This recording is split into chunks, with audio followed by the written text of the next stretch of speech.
Salam dostum. Əgər sən təzə maşın almaq istəyirsən və sənə önəmlidir ki, sənin maşını kimsə görüb, sənə baxılıq edəcək. Bahalı restoranlara gedib, orada bahalı yeməklər yeyib, şəklini çəkib, paylaşıb ki, hamısı bilsin ki, filan kəs filan restorandadır. Bunun yəni bahalı həyatı var. Əgər bu səni çox narahat edirsə, hansısa bir paltarı alırsan, deyirsən ki, qoy hamı görsün ki, bu paltardan məndə də var. Yəni səni çox narahat edir özgə adamların fikri sənin haqqında. Sən bolluk enerji halında deyilsən. Sən sadəcə ego halındasan.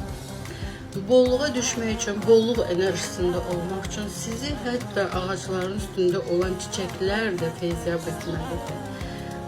Dəniz kənarında gəzinti də sizə xoş gəlməlidir. Bayırda quşların səsi.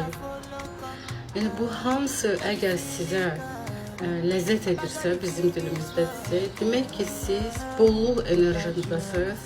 Sizi heç nə narahat etmir. Sizin haqqınızda kim nə düşünəcək?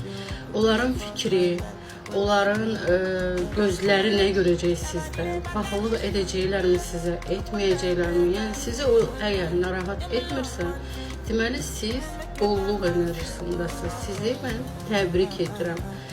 Xahiş edirəm, kommentlərdə yazarsınız, siz hansı enerjidasınız?